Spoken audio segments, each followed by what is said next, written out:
Hey everyone, this is Razador's Pokemon Shenanigans, and this is also the challenge run equivalent of a nightmare. Solo runs have varying layers of challenge depending on what we're playing as, but Ditto here takes that to a whole new level. And to understand why this run is tough, let's waste no time and talk about the start of this run. 48's clear across the board. That's not exactly a powerhouse we're dealing with here. However, these stats, they kinda matter, and also not really. And why is that? Because of this move right here. Ditto only gets one move ever, that's Transform. Transform causes Ditto to morph into the Pokemon it's facing. Not only that, but Ditto copies all the stats except for hit points. It also retains its own, and uses those stats to battle the enemy Pokemon. Not only that, but Transform also gives Ditto the current moveset of whatever it transforms into. And each move comes with 5 power points, each, if applicable. So if I transform into, say, our rival starter with Tackle and Growl, 5 power points of each, yeah, it's not great. But what's really interesting is that this here makes certain trainers that are normally very easy really difficult, like the bug catchers in Viridian Forest, and trainers who are pretty tough normally.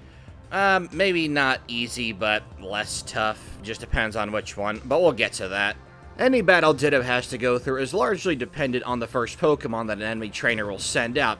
And the problem in that most cases is that the first Pokemon sent out is often the weakest one. Mind you, this isn't always the case, but typically is so.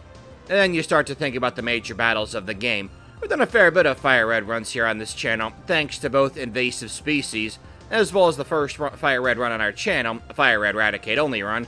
I caught a shiny unknown in that run while adventuring through the post-game Savvy Isles. That's how you know that was good stuff. But I'm getting sidetracked here. So in all battles, we have 2 viable options for Ditto. The first is to use Transform, of course, and this is the preferred option as we'll have access to actual moves. The second is to deplete our Transform power points and go in swinging with Ditto's base stats, using Struggle ourselves. Now, I think this is a terrible idea due to Ditto's poor stats. It's not fast and it doesn't hit very hard. So if we ever have to resort to this, it's likely because we'll need to overlevel. Or is it? You see, Ditto has a rather unique trick up its sleeve. Sleeve, pudge, goop, whatever it is. In Generation 3, Ditto only ever has one ability, and that ability is Limber. Limber prevents the Pokemon from ever getting paralyzed, and I can actually see this being a viable strategy during some points in this run. Gen 3 really seems to love Thunder Wave and Stun Spore because Gen 3 just can't get enough of that status spam love. So that will remove paralysis from any source.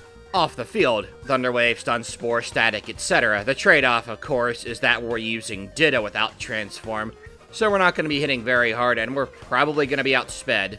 Oh, speaking of which, one more thing I should address here. Ditto copies the ability of the Pokemon it transforms into. So if Ditto transforms into, Pidgey, Ditto gains Keen Eye along with Pidgey's assortment of moves and stats except the hit points. And out of my understanding, our Ditto's actual stats do slightly calculate into what we're transforming into. I don't quite get the specifics, but as the game carries on, we'll be just a bit stronger than what we're throwing down with, at least the mon we've turned into. Oh, and if you are new here, first off, welcome, love to have ya, and number 2, as usual in these solo runs, we don't use items in battle. Held items like berries or leftovers are fine, and I'm pretty sure we're gonna need the latter at some point because we're a Ditto.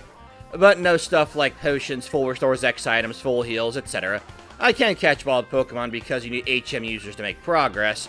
Can't get to the gym without a cut user, so if we ban Pokeballs, the run would be over pretty early. And now, obviously, our first obstacle in the game is going to be Brock. Well, actually, I lied. Our first obstacle was the optional rival. I stopped counting the attempts I lost after 20 minutes. I really hated that. But anyway, we have 2 options for him, like usual. And now, I could be lame and just overlevel and struggle my way to victory here. I mean, that's certainly an option. But I think that the more fun idea would be to transform into Brock's Geodude and win that way. Geodude has much better attack than we do, and we're going to be slow, and Onix's Bind will be a problem due to chip damage, but the fact that we're Rock Ground type means that we resist every single move that can be thrown at us. Now, this isn't going to take one attempt, or several attempts. No, this is going to take a lot, because Geodude has Tackle and Defense Curl, so we have 10 power points before we have to use Struggle. And I think that the benefit of going in as Geodude, in addition to what I said before, is that with Defense Curl, we'll be super bulky, so the only move on Brock's entire team that's any sort of threat to us at that point is going to be Onix's Bind, and of course if we get an unlucky critical hit on us. Now, if you're wondering why Ditto has the name it does, as well as our trainer, well, a friend of mine wanted me to do this, and it's a bit of a belated birthday present. I have been a bit sick. I caught food poisoning. I was down for a couple days, and then I got a follow-up stomach bug, so my production hasn't been the best. In fact, it's been very, very slow, but hey, I'm mostly better now, so we should be good to go, and our normal schedule should proceed, knocking on wood there. And in case you guys did miss the community post, Invasive Species is going to be on about a month or so hiatus, because I have a little mini-series that I've been working on, and that's going to be scheduled on Friday, every Friday for the next 4 Fridays. I think that's a nice little in-between there. And I have a couple of runs on standby, but since I was out of commission there for a bit, I had to hold off on doing stuff like the voiceovers. But, you know, it's nice to have something of a backlog. The voiceover is the easy part. But yeah, getting back to the challenge run here, as you guys are seeing on screen, yeah, it's taking quite a few tries here, and I didn't want to just show 1 or 2 and then just cut forward, because it's like you had to experience part of this ride with me. And again, we could over-level and just get by Brock, but that would also be very slow, leveling up in Viridian Forest and the grass patch west of Viridian City. I mean, at least with these attempts here, you know, I can at least try at their level. But since we're playing as Ditto, I'm sure we're going to have to do that at some point, so we're going to savor this while we can. And I mean, heck, we are the same level as Brock's Ace Pokemon, and it really comes down to the nitty-gritty here, and with 3 hit points remaining, we get past Brock using his Geodude. Now, as we get ready to make our way to Viridian City, I do think the better call is to just go in with Ditto using Struggle without Transform. Because the trainers we're facing are very weak at this point in the game, it's better mostly to just go and swing in with Struggle. But as we get to Cerulean City, we do have a couple of options before us. We can go for Misty, or we can go for the Cerulean Rival, and I opt to go for the Cerulean Rival first, just to give it a try. We're going to be using Pidgeotto in this battle because that's what our rival leads off with, and that's pretty great because Pidgeotto is his best Pokemon in this fight. The problem is that Pidgeotto is not only faster, but likes to use Sand Attack, so that's going to be a reset, and the fact that we're slower is a real problem, because Pidgeotto will get a free turn to hit us first, and if we're faster, then Pidgeotto can potentially waste its turn using Sand Attack because we'll have Kenai. So after trying a few times, I decided to suck it up and go level up in the grass patch west of Cerulean. That place is god-awful to level up in. At level 21, we have a speed tie with Pidgeotto, but I don't mind losing the speed tie after being transformed because we don't have to worry about Sand Attack. And as his Bulbasaur comes out, I figured, okay, have a taste of your own medicine, hit him with Sand Attack that pays off, and Sleep Powder does miss. So it's only going to take 2 gusts to win this fight. And as for Misty, I decided to try fighting using her Staryu. Now, we are a bit higher level than both of Misty's Pokemon, but Starmie, base stat-wise, is still very powerful and probably would outspeed us regardless at our current level, 29. But Staryu has Tackle, Harden, Water Pulse, and here's the big one, Recover. Yeah, they'll resist Water Pulse, but we'll also resist Water Pulse from her Pokemon. And Water Pulse has, I believe, a 20% chance to cause confusion. And because this is our first battle with Misty, you can tell I'm just kind of testing things out, basically a scouting battle. And it turns out that 3 Water Pulses are all we need to take out Staryu. Staryu might resist, but Staryu's special defense, not that great. I have to say, though, despite that, I was still surprised that it was only 3. Starmie, on the other hand, is a whole different ballgame. Still, though, I have to say, that damage we're dealing, I mean, it's not great, but it's better than I was expecting. And because we've used all 5 of our Hardens, Starmie will opt not to use Swift, and Water Pulse will end up dealing more damage to us. Now, this is going to take a few tries, but unlike the Brock fight, we are not just chipping away slowly and taking like 5 minutes for each attempt here. Now, given the choice, because Misty does have 1 Super Potion, I would rather her use it on Staryu, because Starmie healing, one will eventually be forced to use Struggle, is going to be pretty difficult to fight, and of course, in this attempt here, I have the absolute worst luck with Confusion ever. I got confused multiple times off Water Pulse. No way would we win this as Staryu without Recover. But we got rid of all of our tackles at this point. I was kind of hoping that we would live Staryu with a Sliver to use the potion, but we don't get that. That's fine, we'll just deal with it. Now against Starmie, we have awesome confusion luck. Starmie does hit itself a couple of times, and unfortunately, Misty does use the super potion here. And as we get to our last Recover, we are confused. Now, we do hit ourselves the first time on confusion, but not the second time, and we're back at full health, ready to use Struggle and hopefully take down Starmie. And thanks to that amazingly timed critical hit, we are able to take out Starmie with the absolute bare minimum of health. I was sweating bullets at the end of that fight. Now, by the time we make it to the SSN rival, I'm thinking that we'll just go ahead and use Struggle as Ditto because, I mean, this fight's usually very easy, so what better time to show off the other strategy we have to take into battle? The other reason for that is because Kadabra will be locked into using Disable. It always goes for it. But you can't disable Struggle in Gen 3. I felt the need to say that because you can in the Gen 1 games and it causes your game to crash. It's pretty funny. Now against Lieutenant Surge, we're going to do the same thing, but there is strategy behind it this time. Remember at the start of the run I was talking about Ditto's ability Limber? Well, everything on this team can paralyze you. 2 of us Pokemon have Static, 2 of them have Thunder Wave, and Voltorb's Spark can paralyze. That seems to happen to me like every time I get hit by it. Pretty easy fight, I gotta say. I'm surprised we first tried that. So by the time we make it to Lavender Tower, we're a little bit higher level than we were before. I'm already feeling that sense of foreboding. Yeah, level 45 for this fight. And once again, we are going to use Ditto with Struggle because, while Gyarados here with Intimidate, not only Gyarados, but Growlithe, and using his Pidgeotto to fight this team is just not a great idea. Because Pidgeotto in this fight also has Whirlwind, we'd have to go through 5 turns of getting slapped silly, just going through our Whirlwind power points. And even at our much higher level, we barely won that fight. And yeah, the other reason for going in with Struggle is just to glitch out Kadabra's AI. That's a fun little trick. And if you're wondering, yes, I did try that fight at lower levels, and, well, it didn't go very well, and I wasn't going to waste your time with it. I know that's a real big jump in our levels, but again, didn't want to waste your time with showing those failed attempts. And, you know, you saw it for yourself. We won with, what, 4 hit points remaining? Now, before we go do the major battles of Celadon, we are going to make a little trip to the Celadon Pokemart, go to the top floor, and just buy a ton of lemonade. Man, I tell you, the corporation that makes the lemonade in this game made an absolute killing off of our character. So we're going to go for Giovanni first. I figure transforming into Onix is at least worth trying. It has Bind, Harden, Rock Throw, and Rage, and looking back at this footage, I should have started off with Bind and then used Harden so I could keep the damage coming in.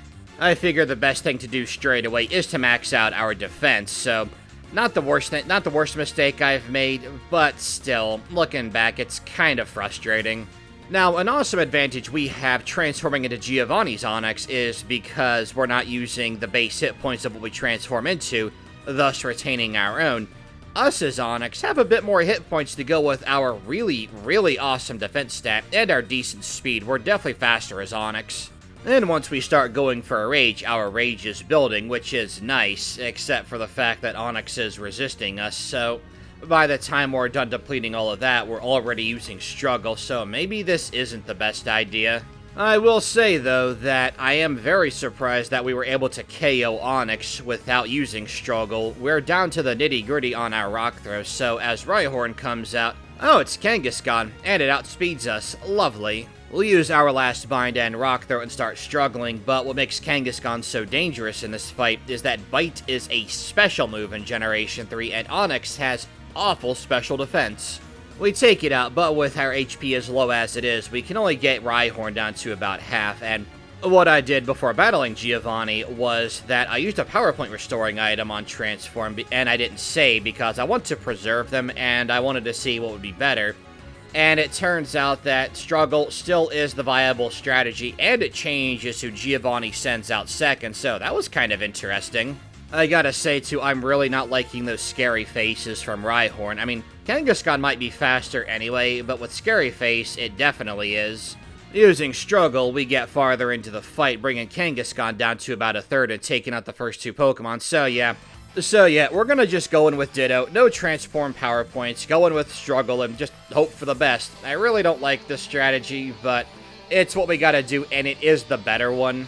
So we beat Giovanni with 8 hit points remaining at level 45. Now, if you'll excuse me, I'm going to go get the leftovers. I should have done that before. And then grind a little bit to go beat Erica. Now, there's something I never thought I'd say in my life. Plus, we still have 0 power points, and Victory Belt and Vileplume both like using Stun Spore, so going in with Ditto actually is a pretty good idea here because we cannot get paralyzed. And I gotta say, Victory Bell's moveset would be pretty awful for fighting Erica. You know, I mentioned earlier that I was doing this for a friend, what is now a belated birthday present. Yeah, I'd say I'm broing out pretty hard here.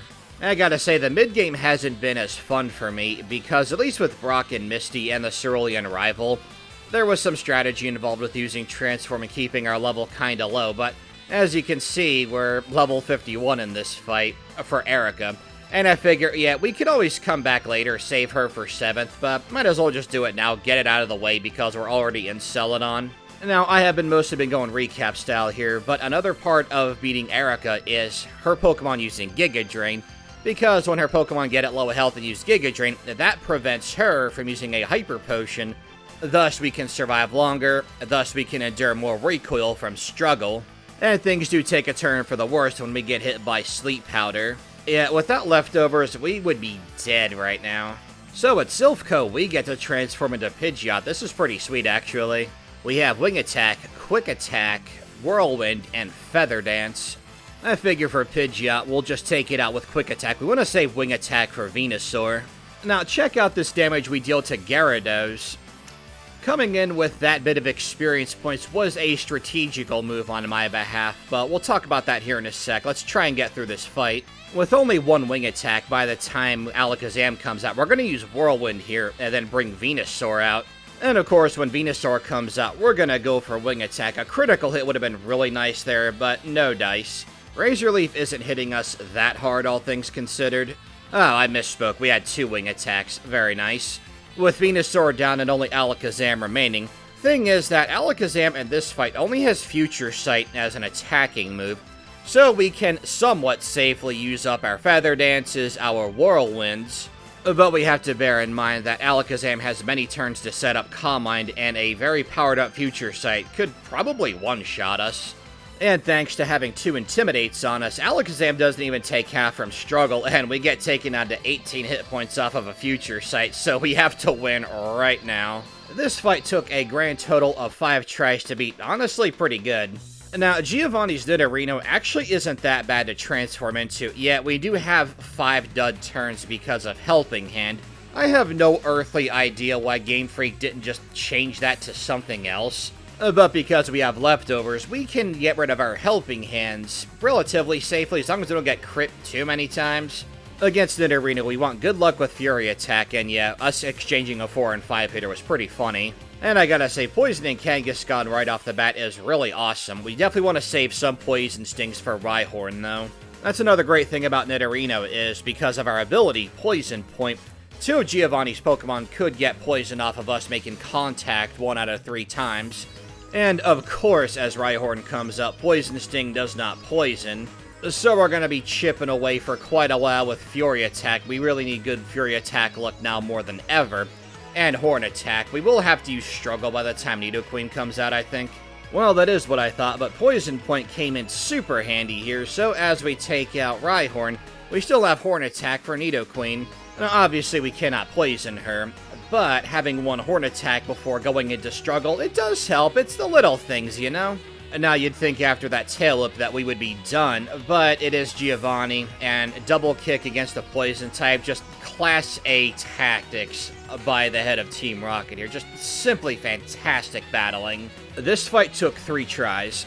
So, real quick before we fight Sabrina, remember back in the Silphco rival fight when we leveled up and we were dealing a lot more damage?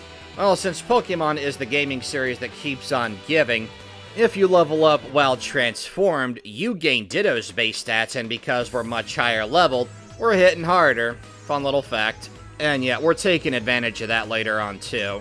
Not for this fight though, because we get to use Sabrina's Kadabra, and this is awesome. So, right away, we are going to use all 5 of our Calm Minds, and then get super strong, and then we can send off a Future Sight. I figure we send off Future Sight and then go for Psybeam, because Future Sight, if it hits, whenever something's sent out, especially Venomoth, it's going to get taken out pretty fast. Not only that, but we can also get rid of Reflect while we wait for Future Sight to take out Kadabra. One Psybeam for Venomoth. And as Mr. Mime comes out, we are going to end up taking Future Sight for very little damage. And then we'll send off one of our own. And then we can use our remaining Reflects to stall out so that Future Sight can finish off Mr. Mime, or not. 90 accuracy move, why would it not miss? So we'll send off another one, and we can have that in store for Alakazam. So we'll go and use Psybeam, which actually is great because Mr. Mime gets confused. Sabrina uses a full heal to remove it, and we finish it off. We got full health for Alakazam. Alright, so as Alakazam comes out, Future Sight should take it out with our buffed comment. Oh my god, are you kidding me? Again? That's 2 Future Sight misses in a row. Despite our terrible Future Sight luck, however, Sabrina was a very easy first try. And now it's time for Koga. Oh, I'm gonna hate this fight because we have to use Struggle as Ditto here. We can't transform into Coughing. And, I mean, even if it didn't, Coughing for Koga's entire team wouldn't be great.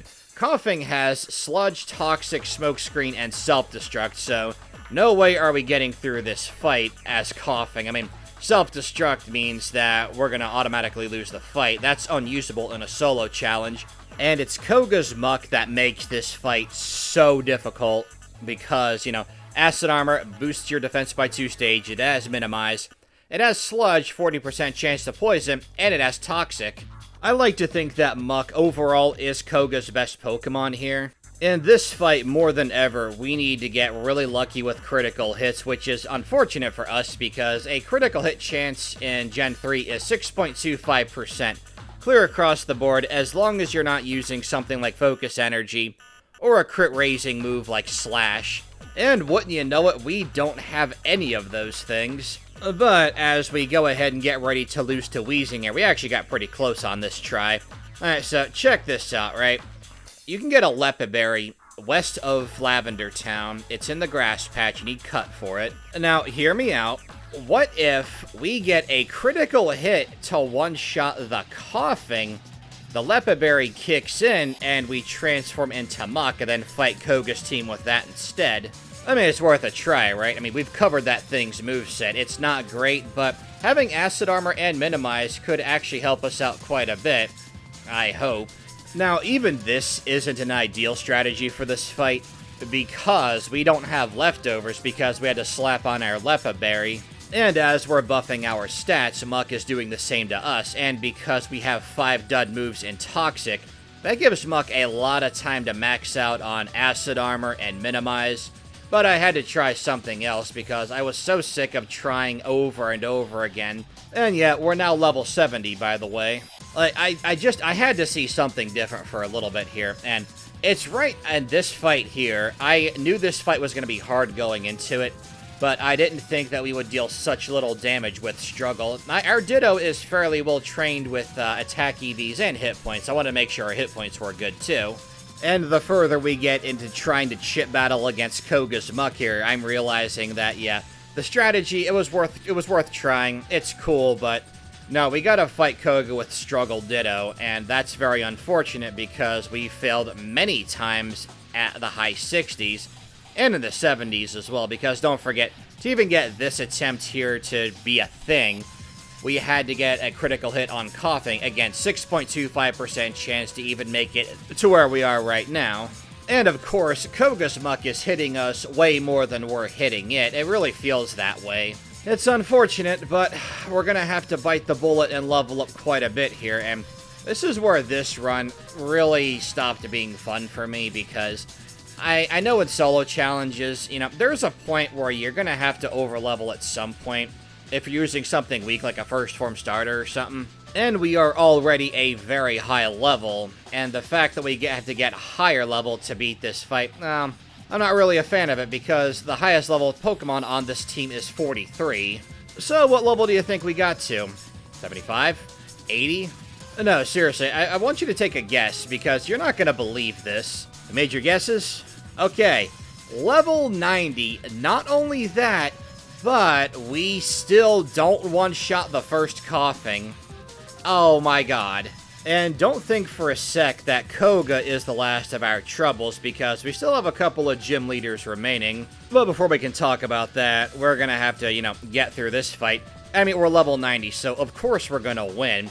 Although, it wouldn't have surprised me if we lost if I got poisoned or something. All I can say is I'm so glad the Versus Seeker exists. Just terrible, man. Now, as we battle Blaine, I'm gonna go ahead and go with just Ditto Struggle first, just to see how we match up. Now, bear in mind, although we are level 90, this entire team has Fire Blast, gets the same type attack bonus off of it, and it can cause burn. So if we get burned in this fight at any point, we're done. I will say this, though, I am surprised we got as far as we did into this fight. I mean, we have no real shot against Arcanine because of our low health. So we're going to transform into Growlithe to win this fight. We win the speed tie and flinch Growlithe off a bite so we can take it out with full health remaining. Bounce allows Ponyta to evade the first bite. The second one does hit. It goes for Bounce again and we miss, running out of bites, and we're paralyzed, but Takedown at least finishes it off. We get flinched by Stomp and miss Takedown. Lovely. Takedown deals great damage. Next turn we lose our turn to Paralysis. And once we stop getting flinched every time, we do finish off Rapidash, but we are not looking good. Well, Takedown missing's nice. Okay, Arcanine missed Fire Blast. Oh my god. I have never seen luck that insane in Pokemon in all my life. Arcanine missed Takedown, Fire Blast, and another Takedown, and all of our Fire Blasts hit. We had to be lucky to win that fight, but that luck was on such extremes. That was awesome. This fight's not going to be awesome because we have to transform into Rhyhorn. And, well, Earthquake one-shots Rhyhorn. That's pretty nice. Next up is Nidoqueen, who outspeeds us, and we one-shot her too. And that means we're gonna one-shot Nidoking. Hey! Now, obviously, we're not going to win that attempt, but that gave us a lot of information, and I decided to try this a couple of more times, and we pretty much get the same result.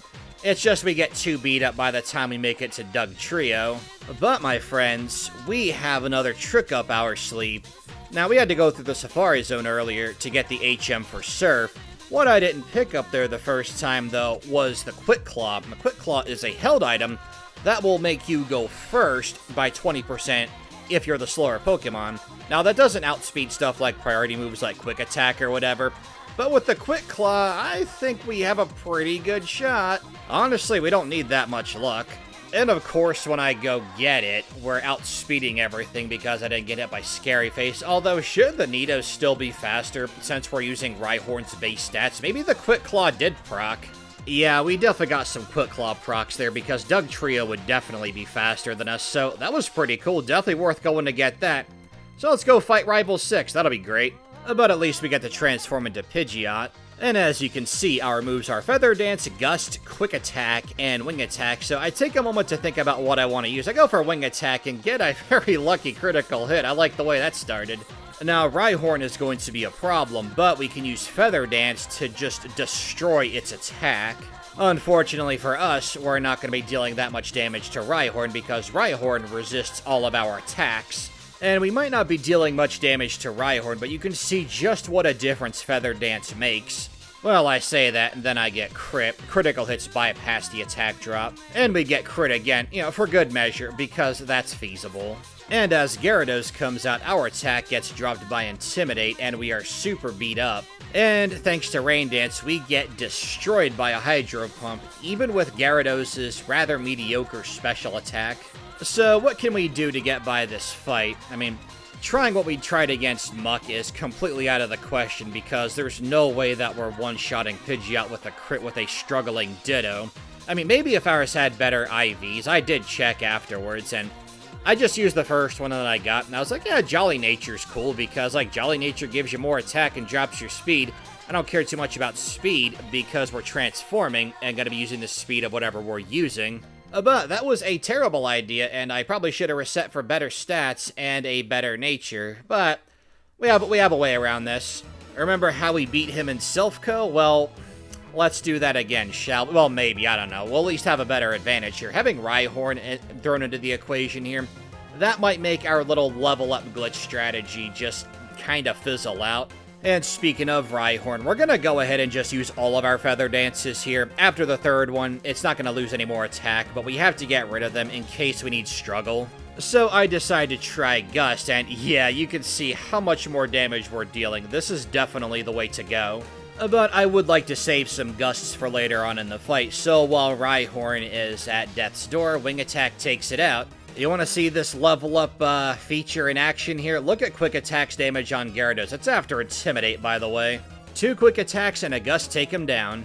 And as Growlithe comes out with 2 Intimidates, Quick Attack is still dealing over half damage, which is awesome. I don't care about Leer because after Growlithe goes down, nothing remaining has physical attacks. We'll go for Quick Attack gets disabled. We go for Gust, probably should have gone for Wing Attack, but we crit, so that's cool. Oh, and what's that? You want to see another critical hit? There you go! So we're headed to the League and jumping straight into the Lorelei battle. Unfortunately, some of the attempts I wanted to show are gone because of corrupt footage, which sucks because I had a lot to say. You'll also notice that we're almost level 76, and you know what that means. So, Dewgong, it has Hail, Safeguard, Ice Beam, and Surf. That would actually be amazing if we were not battling this specific team. For sure, we'll be forced to use Struggle, but I found this to be a rather interesting if slow battle. We can't do much to the enemy, but they can't do much to us either. We're Water-Ice type and copy Dewgong's Thick Fat ability, so Ice moves deal even less damage. For the enemy Dewgong, we just have to use our attacking moves very carefully. We need to get its health down to just the right range for Surf to deal just enough damage, and honestly, that wasn't that hard. I figured that out on the second try. Surf, whittle her down with Ice Beam a little bit, use another Surf, and we're good to go. You might think that this is bad for us, and while our moveset certainly isn't doing us any favors here, combine our typing, Thick Fat, Dewgong's decent bulk, and leftovers, we're actually a heck of a tank. Also, we're immune to Hail, and that's even better, because we don't have to worry about chip damage undoing our leftovers healing. And then once we get past Dewgong, we can pretty much make it to Lapras. Cloyster can't do anything to us because its only attacking move is Dive. Sure, it has Protect, and we'll soak up some of our precious power points, but the damage it can deal to us is pretty insignificant. Slowbro, it knows Surf, and we resist it, but our leftovers isn't out healing the damage, but it doesn't deal enough damage to put us in trouble unless we get crit multiple times. And considering the luck we've seen in this run, I probably shouldn't jinx that. As for Jinx, it has Double Slap, so another move we don't resist for what that's worth, and Ice Punch, which will only take a quarter damage from. It does have Lovely Kiss, but that's actually not bad at all, actually rather good, because if we get hit by it, we can still heal with leftovers, because Ice Punch's damage doesn't deal nearly enough to overpower our leftover healing. And since this is Generation 3 and Gen 3 loves status, Jinx likes spamming Attract on a Pokemon that's immune to it. Ditto, even while transformed, does retain its genderless quality. Now, when I came in here, I actually did try this without the level up glitch, and it's not unwinnable at all. In fact, I got close quite a few times, but would conveniently have bad luck at the worst time. One time I got Lapras to a sliver of health, and of course, right before I was able to finish it off, I got paralyzed, got brought to red health, and it was goodnight Irene. You know, just your typical run-of-the-mill, ever-so-convenient timing. With the level up glitch, we are dealing a bit more damage with Struggle than we normally would, so hey, that's cool I guess, but we also take a bit more in recoil, so that's kind of a double-edged sword. And hey, speaking of that Super Saiyan level up glitch, quick shout out to J-Rose because I learned about that from watching one of his videos. I like to think that I'm fairly knowledgeable with the Gen 3 games and mechanics, but hey, life's one long lesson. I am a bit concerned about taking advantage of this little feature because there's an Elite Four member that I am particularly worried about. Well, 2 of them actually. But I suppose we'll cross that bridge when we get to it. It's kind of unfortunate that so many fights in this run would take an eternity and be quite the bore if I did blow-by-blow commentary style, but at least in a couple of fights I was able to do that. And hey, it's not like we're done with the challenge just yet. It's hard to say that Lorelei is tough as Ditto. Soul-drainingly tedious for sure, but hard? Not really. Most of the gyms were tougher than she was, and that's pretty wild to think about. I guess that's the Ditto experience. The thing that I'm looking the most forward to is clearing the last few fights here, and then being able to eject myself from the cockpit that is the Fire Red Ditto run. I can't tell if I love or hate this run, but I can say that I'm proud to have made it this far. This challenge, by far, has been the hardest one on the channel, and I think it's gonna have the gold medal in that category for quite a while. Yeah, I've been a bit of a negative Nancy here and there throughout this run, but I mean, I'm not gonna hide that from you guys. This run is very frustrating. Speaking of frustrating, so, remember how I said I was worried about using the level up glitch for Lorelei? Well, Bruno's up next, and it occurs to me that we have to beat his entire team with his first Onyx. Now, his first Onyx has Earthquake, Rock Tomb, Iron Tail, and Roar. Actually, not a waste in this fight, but I'll get to that in a sec. But, you know, we're using Onyx, and everything on this team is super effective against us. This is going to be awful. So going through these attempts, I'm like, Bruno's definitely possible without the level up glitch, but you gotta get super lucky with misses and all that good stuff. So my first thought is to keep trying and resetting until we get a Rock Tomb miss from Onyx, because we absolutely cannot afford a speed drop in this fight. Now, Onyx has pretty decent base speed. I think it's 70. That's faster than our Ditto. However, losing the speed advantage even a single time in this fight means that everything else will be faster because, again, we're using the stats of Bruno's Onyx. And when we're dealing with enemies that have Earthquake, Sky Uppercut, Brick Break, Cross Chop, yeah, we want to deal as much damage as we possibly can, and having the speed advantage means they hit us fewer times. There was something pretty interesting here in this fight against Bruno. Like, you'd think that Roar would be a dud, but actually it's not, because Hitmonchan also has counter, and it will go for it, and it's unfortunate because we only have physical moves, so it will affect us. However, using Roar means that if Hitmonchan goes for counter, we can swap it out and fight something else. So yeah, Roar, useful for the first time ever in a Pokemon challenge, am I right? But as I'm going through these attempts here, I'm starting to realize, man, we stand no chance against Bruno. In order to get through this without our little level up Super Saiyan power up, we're going to need a lot of misses from Bruno. We're going to need Hitmonchan to go for counter so that we can roar it out, which also gets rid of a roar power point. We're also going to need Scary Face from Machamp to miss. That's only a 10% chance, but hey, it missed when Rhyhorn used it against us when we fought Giovanni and grabbed the Quick Claw, so it could happen.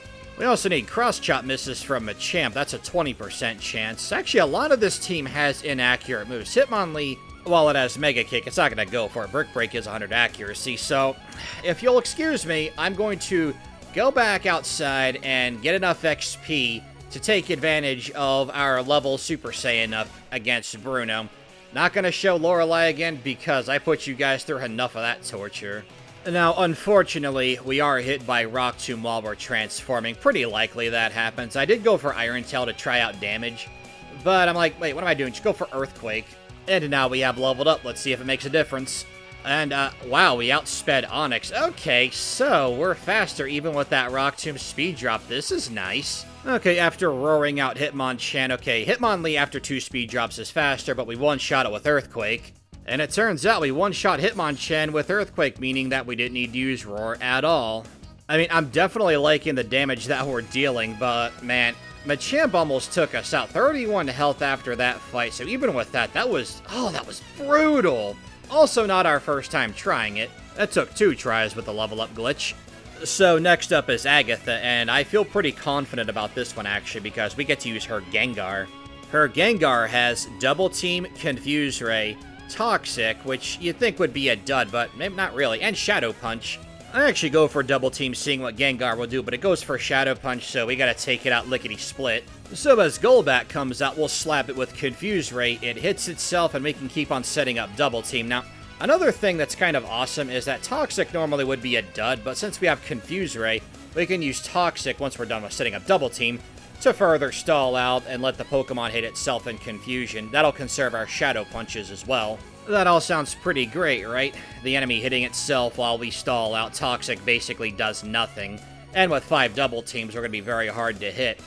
Well, that does sound great, except for the fact I have the absolute worst luck with Confuse Ray ever, to the point where I run out of all 5 of them and have to use Shadow Punch to take out Golbat. Yeah, I know that hasn't happened yet. I'm saying that a little bit before it does, but it's so frustrating because I'm like, man, just stick for more than a couple of turns and hit yourself. Like, come on. Now, at least when we take out Golbat, we do have a power point of Shadow Punch remaining. Obviously, that's gonna one-shot Haunter, her weakest Pokemon on the team. But by the time we get to Arbok, we don't have any attacking moves left, so we're pretty much done. Honestly, though, I'm not that concerned about this fight. This fight, while it's gonna be hard, definitely the easiest of the three we've done so far. We need just a bit better luck with Confuse Ray. We also have to conserve our Shadow Punch power points. There is a second Gengar here. Now, this will take a few tries, but I have learned since then that leading off with Shadow Punch to take out Gengar is the way to go. Golbat and I hit ourselves with Confuse Ray. Thankfully, we were able to set up a double team. Don't hit ourselves. It was kind of funny that we snapped out of Confusion at the same time, so we're going to reapply it.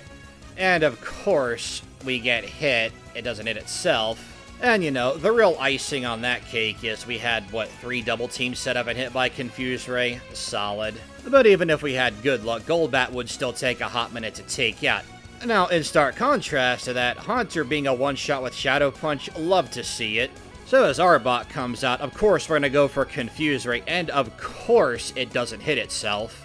Now, complaining aside, we can start using Toxic here, which won't affect Arbok, but it gives Arbok more turns to hit itself in Confusion, and we're gonna have to use them up anyway by the time we get to Gengar, so we have access to Struggle. So I decided to take the mother of all risks here, and we crit Arbok with Shadow Punch. We have 1 Confuse Ray left for Gengar, that's cool. And it doesn't stay confused for very long, but at least it does hit itself once in Confusion. Double Team's evasion boosts are coming in real handy here, although we do get hit with Shadow Ball for about half of our health, so we're in really bad shape. I gotta tell you too, my heart sank when I saw that full restore, but check this out. You wanna talk about Double Team helping out tremendously and why it's awesome we have access to it? Gengar is constantly going for Hypnosis. I think it goes for Shadow Ball a couple of times too. We never get hit once, and we get a critical hit just to punctuate the awesomeness of that fight. That fight was really fun. So next up is Lance, and Lance has Gyarados, and that should be fun to lead off with, although we won't be able to use Intimidate ourselves because we're not transforming at the start of the fight to hit Gyarados with it, unfortunately. But right before we fight Lance, I do save and I stop for the day because I was pretty burned out after fighting through Lorelei all those times just to get the level up glitch after failing pretty much right away to Bruno. It was very frustrating. I wanted to have a clear head for this fight. And the Gyarados that we're going to be transforming into has an alright moveset. I kinda don't like the fact that it has Dragon Rage, especially this late in the game, but it's what we got. We got Hyper Beam at least, that'll be cool. And as we transform and take 40 hit points of damage off of Dragon Rage, we end up critting with Bite. Very strong start. Unfortunately, no flinch. Speaking of flinch, Twister, Hyper Beam, bye-bye Gyarados. Well, that was great, but Aerodactyl comes out, takes about half of our health with Ancient Power. We recharge. Oh god, this is awful. Oh, I did not expect... I mean, I knew Aerodactyl would come out second, but oh man. We're in a bit of trouble. Just a little bit. Oh man, that was a slaughter. That wasn't even like with Bruno, where like we have some wiggle room with chances to miss them. Ancient Power has 100 accuracy. It only has 5 power points, but it only needs, what, 2 to take us out? Maybe 3 if it gets a low damage roll. Oh my god, we are in a lot of trouble here. I do have Quick Claw and could try that. Well, I'm gonna just play it out, you know, play it by ear, see how things go. Because we crit Aerodactyl with Hyper Beam, we might one-shot it. And I mean, that's not great for the rest of the team because if we're relying on that, then we have a recharge turn for whatever comes out next.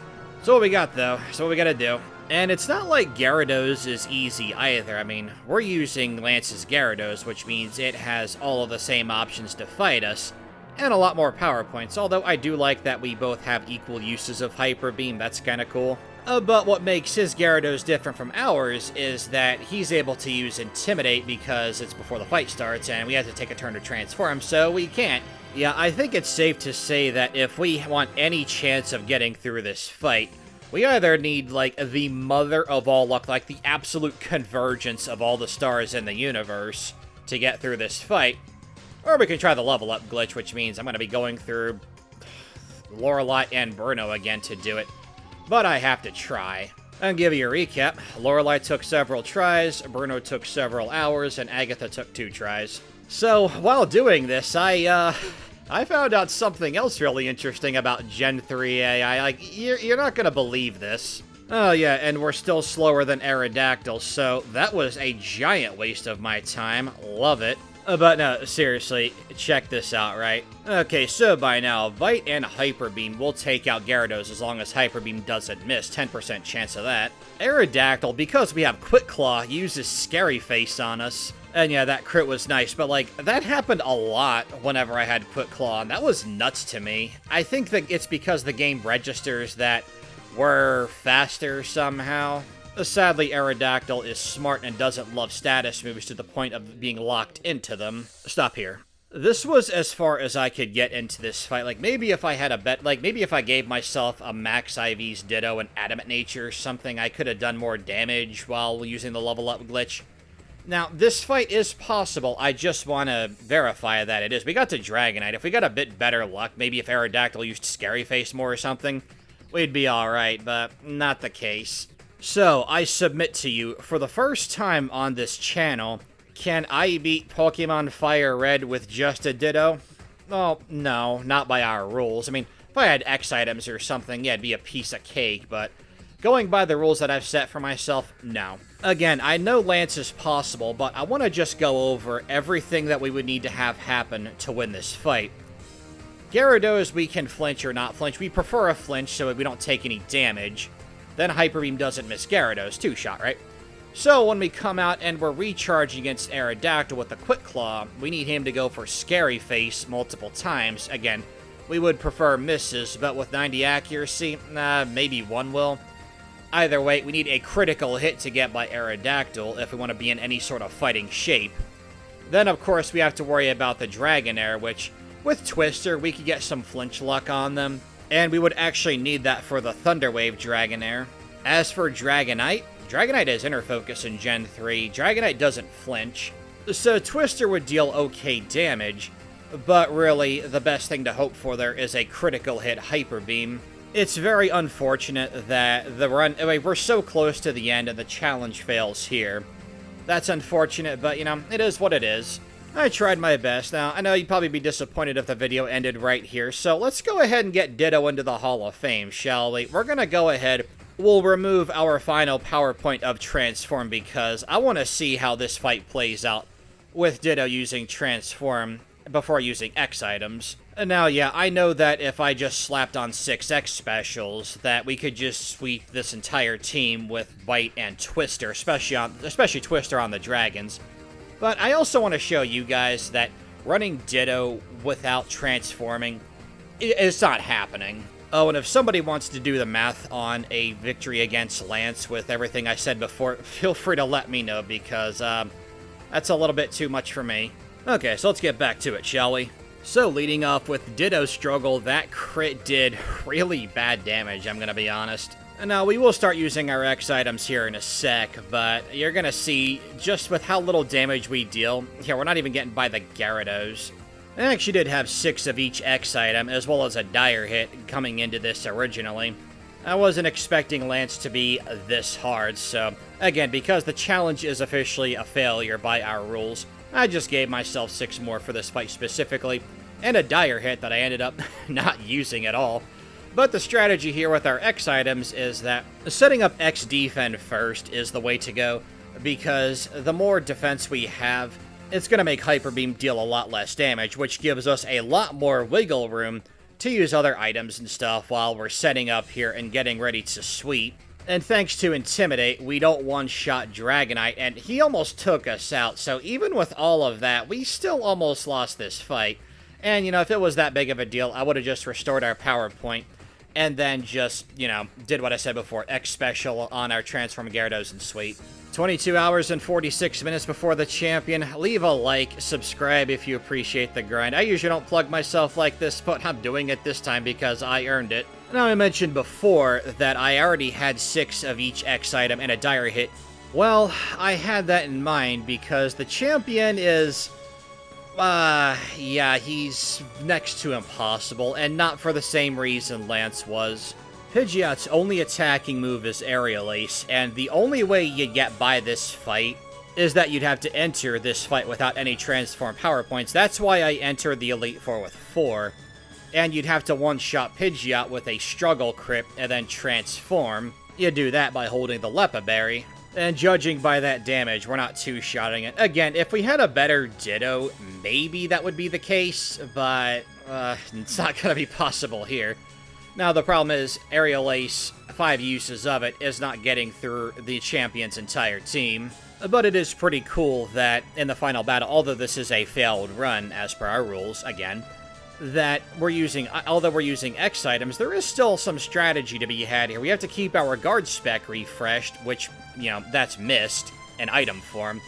And we have X accuracy just in case I slip up and Pidgeot slips in a sand attack.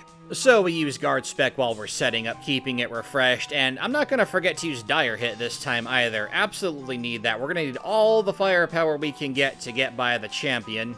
Now, guard spec not only protects us from sand attack, but Feather Dance is also blocked by guard spec because it lowers your attack by 2 stages. So it might take us a hot minute to set up everything we need with our X attacks, our X defends, X speeds, guard spec, dire hit, all that good stuff. But once we do, well, Pidgeot is a case of Dunyan Rings. We don't one-shot Rhydon, however. I thought that was pretty interesting, and a testament to just how weak we are.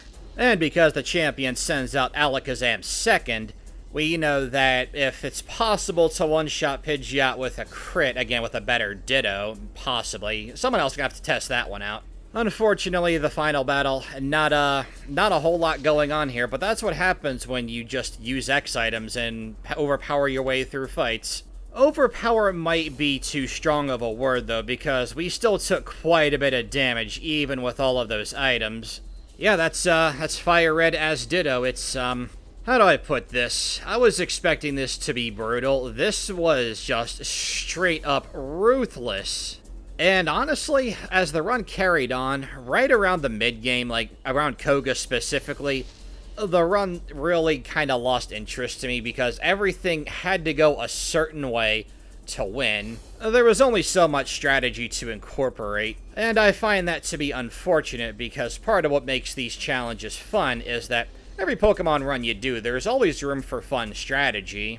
And while I am very glad that we were able to use Transform and win fights that way, and I am pretty proud of the Quick Claw idea for Giovanni, the third battle. Like, the Blaine fight was really fun, but you saw the luck required to win that fight, and that didn't go the optimal way, one could say. Well, you know what, that's what I get for accepting the Ditto challenge, and because a buddy of mine wanted me to run it, and I decided that would be his now belated birthday present.